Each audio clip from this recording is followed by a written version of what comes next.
하나님 말씀 보도록 하겠습니다. 하나님 말씀은요, 베드로후서 1장 5절부터 11절입니다. 베드로후서 1장 5절부터 11절까지입니다. 베드로후서 1장 5절부터 11절, 우리가 한 목소리로 읽죠. 많지 않으니까 다 같이 읽겠습니다. 시작. 그러므로 너희가 힘써 너희 믿음의 덕의 지식을, 지식의 절제를, 절제의 인내를, 인내의 경건을, 경건의 형제 우애를, 형제 우애의 사랑을 더하라. 이런 것이 너희에게 있어 흡족한즉 너희로 우리 주 예수 그리스도를 알기에 게으르지 않고 열매 없는 자가 되지 않게 하려니와. 이런 것들이 없는 자는 맹인이라 멀리 보지 못하고 그의 예체가 깨끗하게 된 것을 잊었느니라. 그러므로 형제들아 더욱 힘써 너희 부르심과 택하심을 굳게 하라. 너희가 이것을 행한즉 언제든지 실족하지 아니하리라. 이같이 하면 우리 주 곧 구주 예수 그리스도의 영원한 나라에 들어감을 넉넉히 너희에게 주시리라. 아멘. 수요 기도회 우리가 베드로전서에 이어서 베드로후서를 살펴보고 있습니다. 2주 두 번 저희가 이제 수요 기도회 다른 분들, 선교사님들 또 이가품 목사님이 하다 보니까 1장 1절부터 4절까지의 내용을 기억이 안 나시죠? 너무 먼 일이라 기억이 안 나실지 모르겠는데 베드로전서와 베드로후서에 쓰여진 목적이 다르다라는 얘기를 했습니다. 베드로전서는 네로와 초대교회 그 핍박 가운데 있어서 어떻게 하면은 우리가 믿음을 잘 붙들고 그런 외부적인 환란 가운데에서도 신앙을 잘 유지하며 신앙의 원리를 잘 지켜가며 견뎌내며 인내하며 소망을 가지고 살아갈 수 있느냐, 이런 것들을 우리가 배웠고요. 베드로후서는 그게 이제 지속되다 보니까 때로는 이상한 거짓 선생들이 들어오고 좀 이상한 논리를 가진 이단 사상들이 들어오기 시작했었어요. 그래서 그런 일들을 통하여서 내부적으로 갈등이 막 일어나는 그런 교회의 모습들을 통하여서 어떻게 내부에서도 이런 어려움을 대처하고 믿음 생활을 잘 할 수 있을까를 우리가 생각하면서 그리스도인들이 어떤 삶의 자세를 가지고 종말론적인 신앙 가운데에서 어떻게 살아가야 되는가, 이런 것들을 쭉 살펴보고 있습니다. 우리가 베드로후서에 어떤 중요한 키워드라고 할까요? 절이 있다면은 베드로후서 1장 4절입니다. 함께 읽도록 하겠습니다. 시작.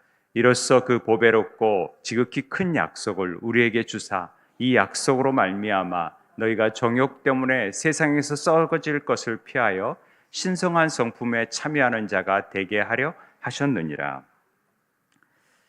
이 글을 쓴 목적을 정확하게, 너희들은 신의 성품, 이제 번역을 신성한 성품에 참여하는 자가, 코이노니아, 신성한 성품에 교제하는 자, 삼위일체 하나님과 교제하는 자가 되게 하려고 하는 하나님의 놀라운 계획 때문에 보배로운 믿음을 우리에게 주시고 여러 가지 약속을 주셨다, 이렇게 되어져 있습니다.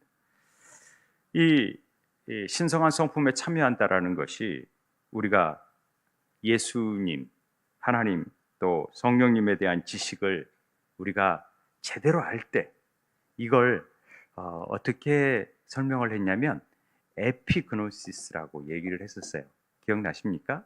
에피그노시스가 지식인데 에피라는 말이 뭐뭐 위에라는 뜻이니까 에피그노시스는 지식할 위에라고도 할 수 있지만은 우리가 on air, turn on, turn off 하면은 이렇게 켜다, 이렇게 끄다라는 말로 on knowledge 해서 지식 위에 늘 켜져 있는 상태, 삼위일체 하나님과 예수를 알아가는 그 지식 위에 늘 켜져 있어야 그것이 내가 지식이 된다, 참된 지식이 된다, 이런 얘기를 드렸습니다. 그래야 신의 성품에 참여할 수 있는 삶이 된다라는 얘기를 했습니다. 그래야 성령님께서 나를 마치 장갑을 끼우면은 그 성령의 손이 우리가 장갑이 되어져서 하나님의 일들을 막 하면은 그 열매를 딸 수 있잖아요. 성령께서 우리를 통해서 하시니까. 일을 막 하니까 성령의 열매를 맺고 하나님이 원하셨던 하나님의 열매를 맺어가는 삶을 사는 것이 주님께서 원하셨던 삶이잖아요. 그렇기 때문에 그런 일들을 하다 보면 당연히 신의 성품에 성령의 열매를 통하여서 신의 성품에 참여한다라는 것이죠. 이해되십니까? 그걸 이제 포도나무 비유를 통하여서 지난번 때 다 설교를 했던 것을 기억하실 줄 믿습니다. 우리가 그 안에 거하면 포도나무에서 막 포도나무의 열매를 맺기를 우리가 낑낑댈 필요가 없이 그리스도 안에 거하면 우리 안에서 자연적으로 늘 예배하다 보면 또 그분께 항상 켜놓은 상태에 있다 보면 우리는 우리 삶 속에서 언제 맺어진지 모르게 성령의 열매들이 맺어지고요. 정말 신의 성품에 참여하는 그런 성품들이 우리 하나에서 알알이 맺어간다라는 것을 얘기 드렸습니다. 그래서 부름받은 성도, 택함받은 성도라면 그리스도 안에 머물러 있는 사람이 돼야 되고 우리 일생을 통하여서 늘 그분의 향기가 드러나야 되고 그분의 매력적인 삶을 우리가 살아야 된다라는 사실을 우리에게 보여주고 있습니다. 자, 그래서 오늘 그런 모습을 드러내기 위해서 어떻게 해야 되느냐? 오늘 말씀 5절에 그러므로 이렇게 되어 있습니다. 자, 이렇게 1절부터 4절까지 예수를 막 알자고 했잖아요. 그러니까 어떤 결과적으로서 그러므로는 어떤 결과로서 되는데 1절부터 4절까지의 내용을 쭉 보면은 우리가 예수를 알므로써 또 신기한 능력과 생명과 경건에 속한 모든 것을 우리에게 주셨다라는 거죠. 이는 자기의 영광과 더불어서 우리를 부르신 이를 알므로 말미암다. 그러니까 늘 하나님의 지식 안에 켜져 있어야지 이로써 우리가 신의 성품에 참여하는 자가 된다는 얘기를 계속 알므로써 얘기하고 있습니다. 그러니까 하나님과 주 예수를 아는 것이 영생이라고 말씀을 드렸지요. 그래서 신의 성품에 참여하는 자가 되고 알므로써 우리는 하나님께서 우리를 향한 부르심의 소망과 택하심을 분명히 붙잡고 굳게 할 수 있다는 사실을 우리에게 보여줍니다. 그래서 결과적으로 오늘 그렇게 우리를 부르신 일을 잘 아는 사람들을 통하여서 어떻게 하나님께서 그 알을 이루어갈 수 있는지를 뭘 주시는지를 우리에게 가르쳐 준 것이 5절부터 있는 쭉 내용이에요. 5절부터 7절까지 믿음의 덕에 이런 내용들을 쭉 하시면서 이런 것이 너희에게 많이 있으면 너희로 흡족히 있으니까 너희로 우리 주 예수를 알기에 게으르지 않고 열매 없는 자가 되지 않게 한다라는 거죠. 이걸 알게 되니까 자연적으로 막 신의 성품에 참여하는 열매를 맺는 자가 되어질 수 있다. 이런 얘기를 하고 있습니다. 그러므로 형제들아 더욱 힘써 너희가 부르신 택하심을 굳게 해라. 이런 얘기 하는 거죠. 이것들을 행해야지 언제든지 너희들이 실족하지 아니한다. 이렇게 하면 우리 주 예수 그리스도 예수의 영원한 나라에 들어감을 넉넉히 너희에게 주신다. 이 얘기하는 것입니다. 오늘 전체 내용의 전체 흐름이 이렇습니다. 그래서 사도 베드로가 이러한 부르심과 택하심을 굳게 하라고 오늘 우리에게 요청하고 있는 것이죠. 굳게 하지 않으면 어떤다고요? 하나님 나라에 들어가지 못한다는. 왜 부르셨고 우리를 택하신 것을 잘 기억하고 예수 그리스도를 잘 알아야 돼요. 안다라는 거 그분의 뜻을 깨닫는 것이고 항상 그분한테 우리의 마음을 드리고 있다라는 자세가 되는 것이죠. 그런 구원의 여정 가운데에서 하나님께서 우리에게 주신 것이 뭔지를 넉넉히 주신 것이 흡족하도록 주신 것이 뭔지를 오늘 한번 살펴보려고 합니다. 자, 먼저 너희가 힘써 너희 믿음의 덕의 지식을 그랬잖아요. 5절에 제일 처음 주신 게 믿음이에요. 그렇죠. 믿음. 피스티스 믿음이라는 것은 우리 신앙의 기초가 되는 부분입니다. 믿음은 그렇잖아요. 이 믿음이 어디서부터 온다 그랬어요? 우리에게서부터 나온 게 믿음이라고 그랬어요? 아니라 그랬죠. 하나님께로부터 오는 것이, 선물로 주어지는 것이 믿음이지, 우리가 믿겠다고 믿어지는 게 아니라 하나님이 우리에게 믿음을 주셔야 된다라고 얘기했습니다. 그 믿음이 보배로운 믿음이에요.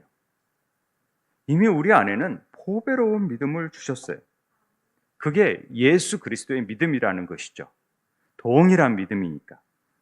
그래서 우리가 하나님을 믿는 게 아니라 하나님이 우리를 믿어주신다, 그 얘기를 드렸습니다. 로마서에 보면은요, 믿음에 대해서 설명을 해요. 로마서에 보면은 믿음은 어떻게 난다고요? 들으면서 난다. 이제 잘 듣다 보면은 믿음이 오게 되는 거죠. 믿음이. 그런데 그 믿음이 구체적으로 보니까 들음은 그리스도의 말씀으로 말미암는 거죠. 그 말씀을 자꾸 들으니까 믿음이 자라게 되는 거예요. 그러니까 이 더운 날 어디 다른 데 가지 아니하고 그래도 말씀을 들으면서 기도하러 나오신 여러분들 안에는 보이지 않게끔 여러분들 안에 믿음이 작동하고 있고요. 그게 그리스도를 아는 지식으로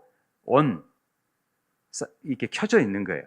그래서 늘 하나님을 아는 신성한 성품에 지금 열매가 맺어가고 있다고 보시면 되겠습니다. 그래서 그리스도를 아는 지식이 늘 켜져 있는 상태가 바로 믿음이다, 이렇게 표현할 수 있습니다. 그게 신앙의 기초인 것이죠. 그래서 바울은 믿음에서 믿음으로 이르게 한다라는 얘기를 하고 있는 것입니다. 그 믿음 위에 뭘 더하신다고요? 덕이란 단어가 사실은 좀 우리나라의 도덕적인 덕, 이런 부분으로 해석하는 것 자체를 틀린 번역이라고 할 수는 없습니다. 아주 저는 좋은 해석이라고 생각을 합니다. 근데 덕이라고 번역된 헬라어라는 아레텐이라고 얘기하는 이 말은요, 덕이라는 뜻인데, 이게 전쟁의, 헬라에 나오는 전쟁의 신이 아레스라는 이름 안에서 그 기원을 두고 있어요. 그러니까 덕이란 게 뭐냐, 성경에서 말하는, 여기에서 말하는 덕, 믿음의 덕을 얘기하는 이 덕이 뭐냐, 우리가 이제 유추해 보면은 옛날에는 이 덕이 있다라는 것은 고대 사람들에게 가장 좋은 일을 경험할 수 있는 게 뭐였냐면 전쟁에서 승리했다라는 소식이에요. 이것만큼 좋은 소식이 없었어요. 그래서 복음은요, 전쟁에서 승리한 소식이 사실은 좋은 소식이 되는 거예요. 복음이 되는 거예요. 유한겔리온도 그런 의미가 포함되어 있죠. 그러면 덕의 내용이 뭐냐? 이 덕은 잘 보시면 누구든지 나를 만날 때 마치 전쟁에서 승리하는 소식을 듣는 것 같은 그런 기쁨이 되고 좋을 수 있는 그런 상태가 덕이에요. 여러분은 해가 되는 말이나 덕이 되는 말, 이런 거 들어보셨죠? 덕이 되는 말을 많이 해야 된다. 그러면 굉장히 좋은 말을 많이 해야 되는 거죠. 기쁜, 상대방에게 아주 좋은, 아주 기뻐하는 소식을 전해줄 수 있어야 된다라는 것이죠. 이 세상이 전쟁터 아닙니까? 이 전쟁터 가운데에서 우리가 승리하지 않으면 패배할 수밖에 없는 전쟁터에서 내가 덕이 있다라는 것은 늘 나를 통하여서 승전의 소식이 알려질 수 있다라는 것입니다. 이것보다 기쁜 소식이 어디 있습니까? 우리가 영적 전쟁 가운데 우리에게는 승리의 소식을 전할 수 있는 덕이 있어요. 없어요? 있어요. 그게 덕이에요. 그게 덕. 우리에게 있는. 그래서 결론적으로 덕이란 나를 통해 인생의 모든 상황에서 승리가 가능하다는 것을 알려주는 거예요. 그럴 때 내 존재 자체가 타인에게 유익함이 되는 것으로 믿음이 있을 때 가능한 일이에요. 이 믿음은 그리스도께서 십자가 안에서 다 승리해 버린 것을 확실히 믿는 믿음이에요. 그런 믿음이 있을 때 나는 덕이 있는 사람이 되는 거예요. 언제 어디서 가나, 야, 걱정하지 마. 다 이겼어, 우리가. 그럼 그런 배짱이 있어야 돼요. 영적 싸움 가운데에서 제가 이제 그저께 그 새롭게 하소서를 들었는데 그 대통령 통역하시는 분의 이름을 잘 기억이 안 나는데 그분의 메시지를 제가 홍천을 다녀오면서 쭉 들었는데 그 사람은 그렇대요. 이 영혼육의 비밀을 깨달으면서부터 자기 삶이 완전히 바뀌어졌대요. 늘 많은 스트레스와 그 막 어려움 속에서 통역 잘못하면 안 되니까. 그런데 하나님의 통역사로서 자기 안에서 이 영혼육의 비밀을 깨달으면서 사단이 너무 가짜게 여겨졌더래요. 그래서 자기는 뭐 후루룩 해버리면은 뭐라고 말하던데 그렇게만 하면은 사단이 깔짝거리는 것을 느끼면 후루룩 하면은 걔네들이 떠날 수밖에 없게끔 돼 있대요. 그러니까 너무 그 승리를 확신하는 믿음을 갖고 있는 거죠. 그런 믿음을 선포하는 자가 덕 있는 자예요. 여러분 그런 사람 만나고 싶지 않아요? 그 믿음에 항상 덕이 더해져야 돼요. 이 믿음이 있다라는 것은 그 덕을 선포할 수 있는 사람이 돼야 되니까 덕이 있을 때 가능한 일이죠. 그래서 예수님께서 죽으시고 다시 사시고 승천하시고 그래서 성령을 보내심으로써 이 모든 일들을 이루었잖아요. 이것들을 늘 아는 거예요. 이 알미 단순한 지식으로 안 해서 끝나는 게 아니라 늘 켜져 있는 에피그노시스의 상태로 언날리지가 되어 있어야지만이 그래 내가 진짜 예수 그리스도 안에서 나는 주님의 자녀지. 이런 것들이 나를 염려케 하고 불안케 하고 좌절케 하고 낙심케 하는 것들 떠나라. 깔짝거리지 말고 떠나라. 이럴 때 완전히 우리 삶에서 그 하나님의 그 능력을 깨닫아 갖는 것이 진짜 덕 있는 삶이 된다라는 것이죠. 교회에서 우리는 이런 지식을 배워야 돼요. 그래서 이 지식을 켜놓지 않으면 믿는 사람이라고 할 수 있을까? 이렇게 여겨지는 거죠. 그런데 사실 이 지식만 가지고 믿는다고 생각하는 분들이 참 많아요. 실제적으로 그렇지 않 이런 사람들은 이 하나님의 부르심과 택하심을 굳건하게 할 수가 없어요. 그래서 결국 하늘나라에 가는 것도 어렵죠. 그러니까 이 믿음이 활성화될 수 있도록 늘 그 믿음이 온 상태에 있어야 돼요. 꺼져 있는 게 아니라 아는 것으로 끝나는 게 아니라 그것들이 실행될 수 있도록 여러분 삶들이 이렇게 나타나야 되는 거죠. 그래서 그리스도의 덕이 가장 절정적으로 꽃피운 때가 어디냐 이렇게 말하면은 다 십자가의 사건이라고 얘기할 수 있어요. 그 덕이. 그래서 거기에서 진정한 승리가 맛보아졌고 그 승리의 소식들을 우리가 믿음으로 받아들이고 나타나서 선포하는 거잖아요. 믿습니까? 네. 이 믿음 위에 이 덕이 승리의 소식들이 나타나야 돼요. 그리고 그 덕 위에 뭐가 있어야 되는 거예요? 덕 위에 지식이 있어야 되는 거예요. 여기에 지식은요, 아까 말한 에피그노시스가 아니라 그냥 그노시스예요. 헬라어에 보면 이 그노시스라는 말은 그노시스 말인데 이 그노시스는 어떤 걸 말하냐면 그냥 우리가 습득하고 기억하는 지식이에요. 성경 말씀 안에 있는 많은 지식들이 있잖아요. 그것들이 우리를 성장하게 하고 변화하게 하고 자라가게 하는 지식이에요. 그래서 우리가 많은 지식을 알죠. 그런데 이 에피그노시스라는 말은 우리가 어떻게 하냐면 하나님의 지식 안에서 켜져 있는 상태로 삶 속에서 늘 적용하는 상태. 그러니까 그리스도 안에서 포도나무에 붙어 있는 상태뿐만 아니라 지속적으로 그 붙어 있음을 통하여서 광합성 작용을 하고 열매를 맺어가는 삶을 사는 것이 에피그노시스라는 거죠. 그러나 우리 삶 속에서는 이 지식이 필요합니다. 이 지식이 늘 있어야 믿음의 덕을 가지고 사람을 만나 관계하는 그런 경험적인 지식들이 있어서 그것들이 나의 것으로 삼아져야 돼요. 그래야 에피그노시스 한 상태가 되는 것이죠. 사도 베드로가 말하는 이 믿음의 덕의 지식이라는 말은 여러분들이 듣는 모든 말씀을 얘기하는 거예요. 그러니까 너희들이 그렇게 승리했다라는 소식을 말씀의 지식을 통하여서 늘 채워질 수 있도록 만들어줘야 더 덕이 승리하신 것을 말씀의 지식을 통하여서 채워져야 우리가 더 덕을 나타내고 믿음이 자라게 되고 그렇게 되는 거죠. 그러니까 믿음 위에 더한다라는 것을 더한다라고만 생각해서는 안 되고 이것들이 융합된다라는 생각을 가져야 돼요. 무슨 말인지 아시겠죠? 물론 순서도 굉장히 중요하지만 그렇습니다. 지식 다음에 뭐가 나옵니까? 지식 다음에 6절에 보니까 절제를, 절제. 지식 다음에 절제가 나오죠. 지식의 절제. 이 절제라는 말이 뭐 우리가 성령의 9가지 열매 중에 절제가 있잖아요. 같은 말이죠. 지식에는 절제가 더해져야 된다. 그러니까 이 말들은 좀 잘 생각을 해봐야 됩니다. 절제라는 말이 셀프 컨트롤이라는 뜻인데요.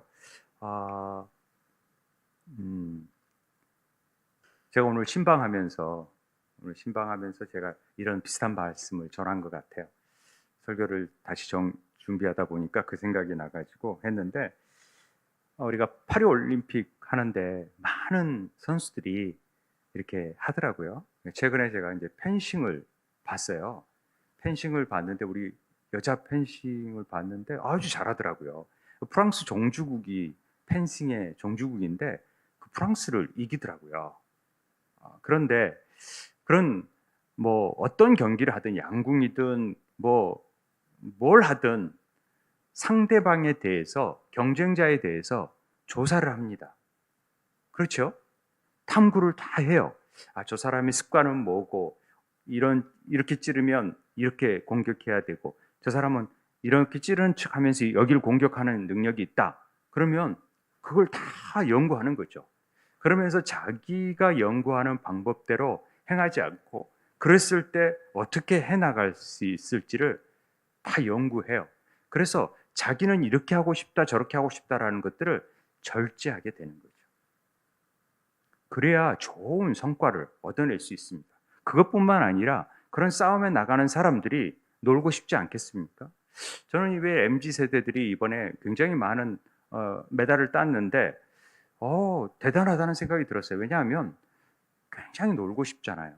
그리고 놀 것들이 많은 시대에 거기 합숙하면서 막 땀을 흘리고 그렇게 훈련하기가 쉽지 않아요. 근데 메달을 딴 사람들만은 뭐 영광을 받지만 메달을 못 딴 사람들이라고 땀을 안 흘렸겠습니까? 먹고 싶은 것들 체중 관리한다고 못 먹고 다 절제를 해야 돼요. 절제하지 않으면 안 되는 거죠.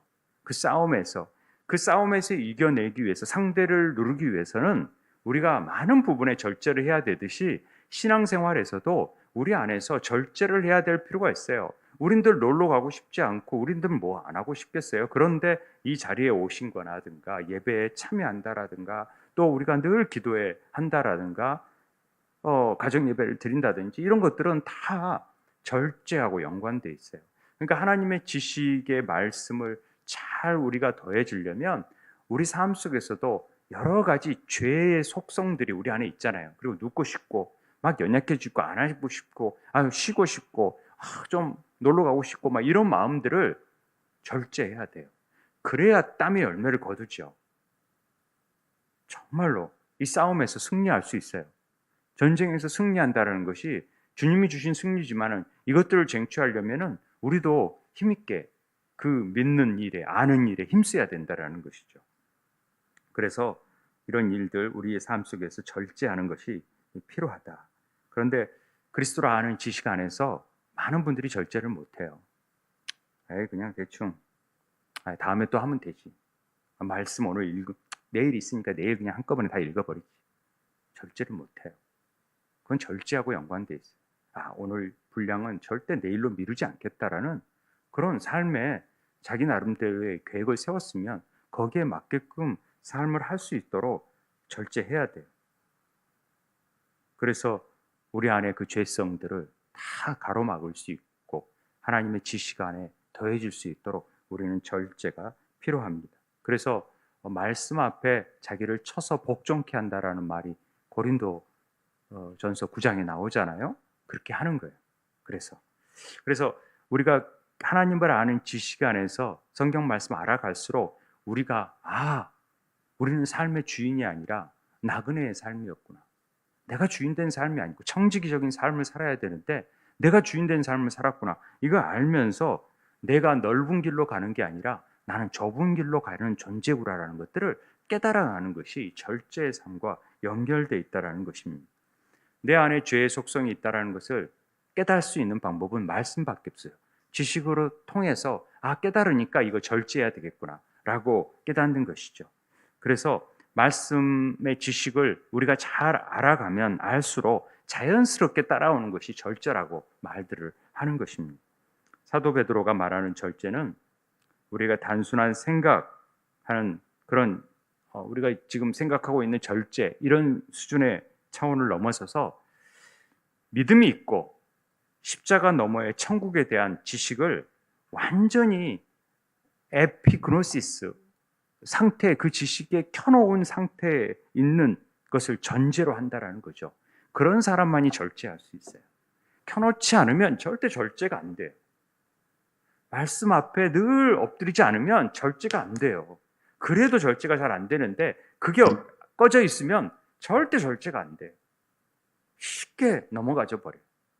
그래서 말씀 보자, 기도하자 하는 거죠. 그런 부분이 여러분들이 좀 잘 알았으면 좋겠습니다. 그럴 때 사람들에게 우리는 절제할 때요, 덕을 끼칠 수가 있어요.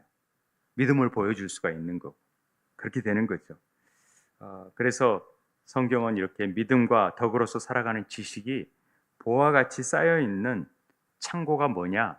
바로 하나님 말씀, 성경이라고 말하는 거예요. 이러한 성경을 통해서 많은 지식을 우리는 얻게 되고요. 그 지식을 습득했다 해서 곧바로 우리가 막 행동하는 것은 아니잖아요. 그렇기 때문에 하나님께 더 의탁하고 성령님께 도움을 구해야 그 성령님께서 우리에게 그 믿음을 주시고 덕을 주시고 지식을 주셔서 절제할 수 있도록 또 힘을 주시는 것 같아요. 그게 성령의 능력이에요. 성령의 열매고.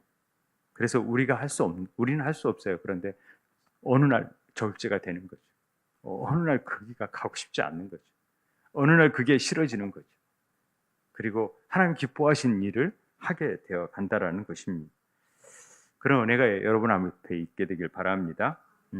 절제 다음에 뭐예요?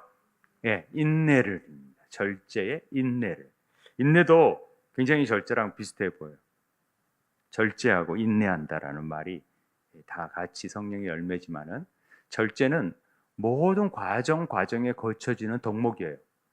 절제는 다 모든 과정 가운데서 절제를 해야 돼요. 근데 인내는요, 궁극적인 소망을 바라보면서 우리가 견디는 싸움이 인내예요. 비슷한 것 같죠?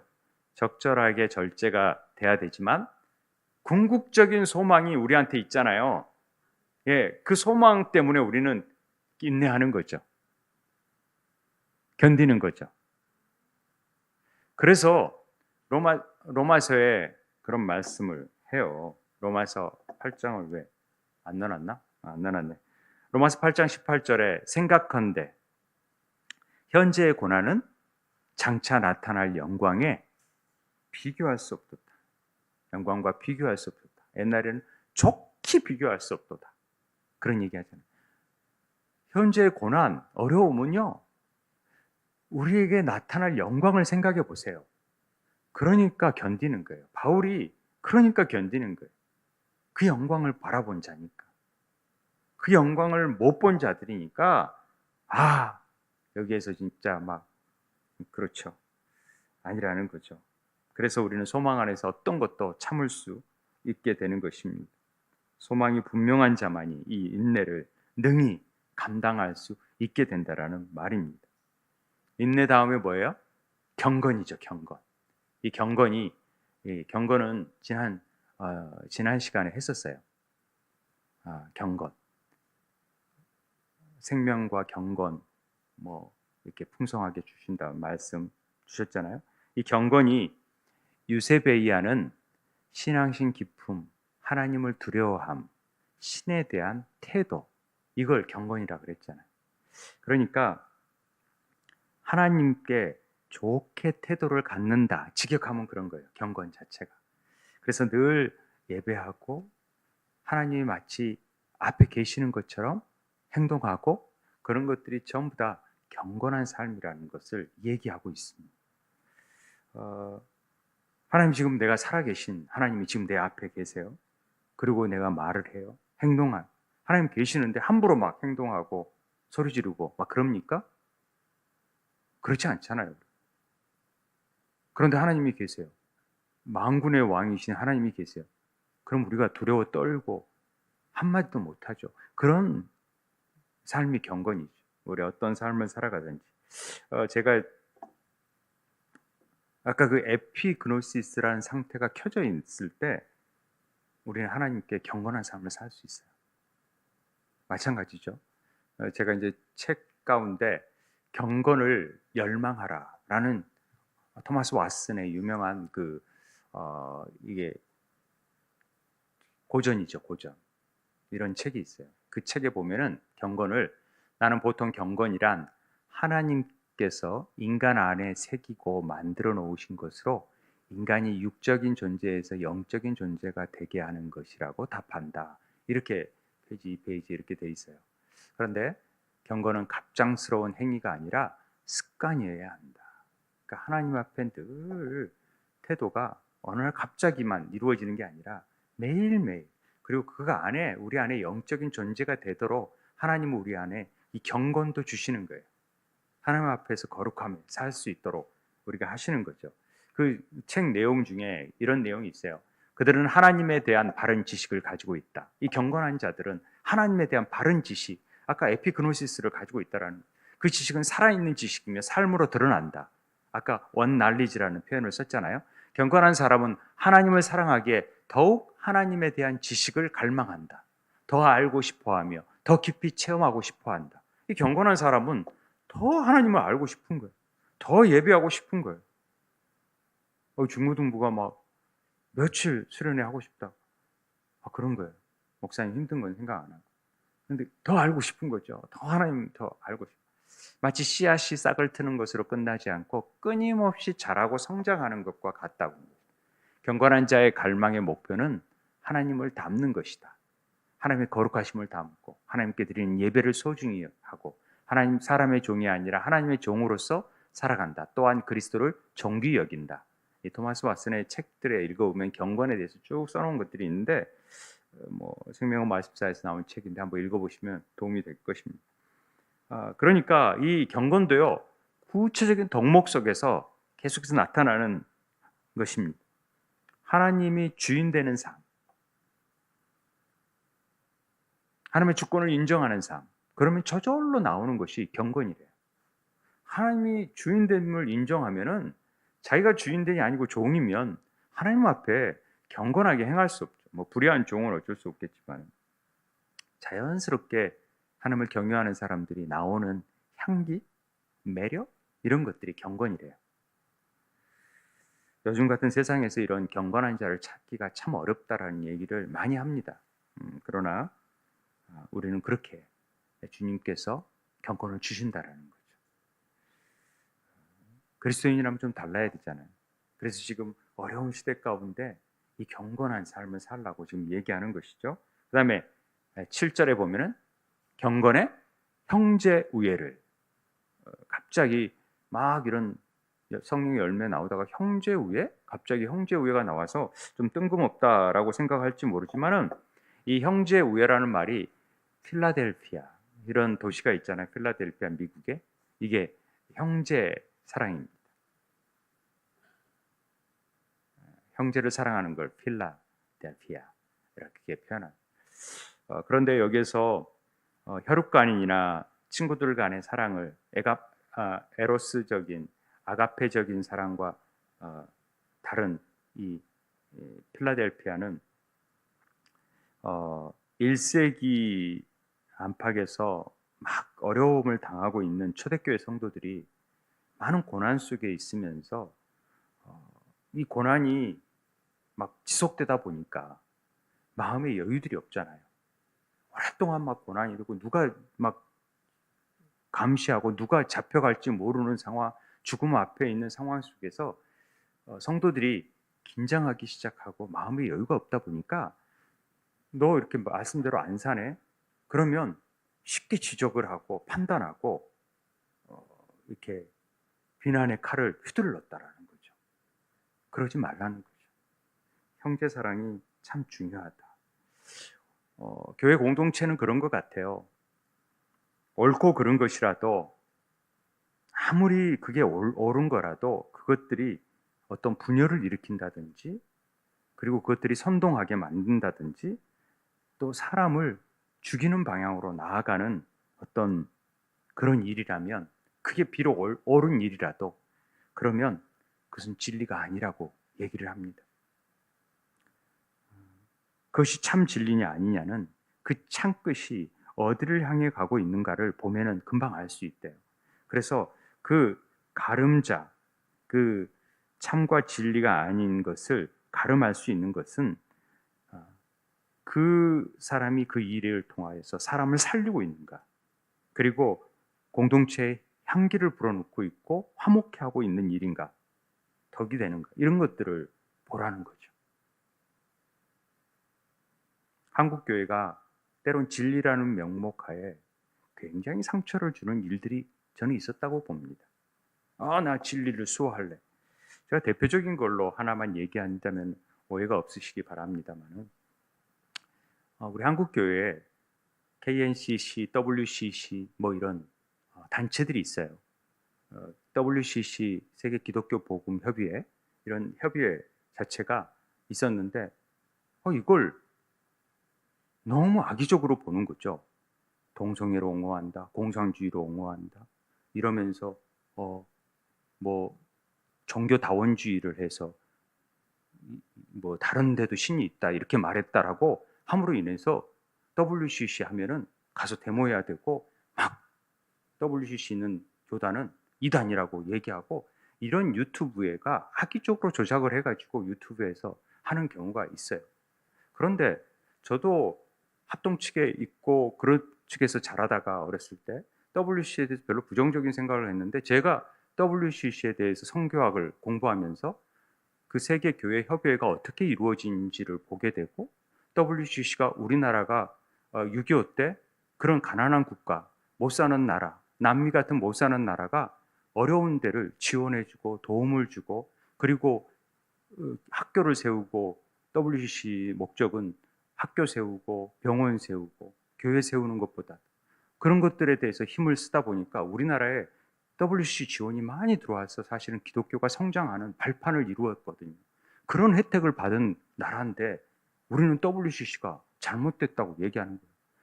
한 분과위원회에서 그래 동성애 그 의견도 한번 들어보자 이런 것들을 옹호했다고 해버리고 또 우리가 통합측, 순복음, 감리교 다 WCC에 들어가 있는데 우리들이 이단이라는 거죠. 하나님 외에 다른 신이 안 믿는다고 우리는 믿는데 예수 그리스도 외에는 다른 데 구원이 없다라고 말하는데 종교 다윤주의를 한대요. 이러면서 형제를 막 반대하고 집회를 반대하고 막 이런 것들이 도대체 제대로 알고 하는 건가? 그냥 유튜브 잠깐 보고 그래야 되겠다고 선동해서 나가자 하니까 나가는 거고 그러지 말라는 거죠. 이 참된 지식 안에서 먼저 갈 것이 형제 사랑에 있는지 아닌지를 잘 보라는 것이죠. 뭐가 중요한지를 잘 보라는 것이죠. 그리고 좀 더 공부를 해보고 내가 그런 지식이 아니라 정말 뭘 하는지를 보고 왜 그냥 통합측 장로교가 전부 다 거기에 들어가고 순복음 다 들어가고 감리교 들어가고 많은 교단들이 들어가겠어요? 그런 정말 이단이라면? 그럼 다 이단이에요 그게? 웃기는 거죠. 그러니까 참된 지식이 될 수도 없고요. 그건 참된 진리가 아니에요. 우리가 하나님 앞에서 어떻게 믿음을 갖고 정말 사랑을 베풀고 있는지를 잘 볼 필요가 있어요.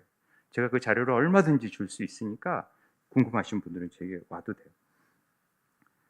사도 베드로가 교회 안에서 거짓 교사들이 던진 허황된 진리들이 있었어요. 그것들을 믿는 사람들이 있었어요. 이거다.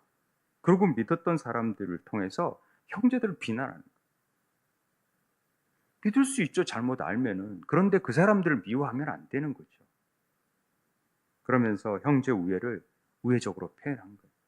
이게 굉장히 중요하다. 너희들이 경건하다면, 너희들이 인내하고 지식이 있고 믿음이 있고 덕이 있다면 정말 형제 우애에 신경 써라. 다음에 마지막으로 그래도 최후가 사랑 아니냐. 사랑. 우리 기독교가 사랑인데 기독교회 안에서 막 싸움 일어나고 막 뭘 어쩌자고 그렇게 싸움을 하고 그런지 모르겠어요. 뭐 때문에? 좀 이해하면서 바르게 할 수 있도록 기회도 주고 변론할 수 있도록 하고 그냥 그거 내려앉기 위해서 내게 좀 피해를 줬다고 기어이 내가 뭔가를 하겠다고 이런 어떤 것들이 참 답답하죠. 모든 일을 하더라도요. 정말 사람의 방언, 천사의 말 막 할지라도요. 사랑 없으면 꽝이다. 이렇게 말하잖아요.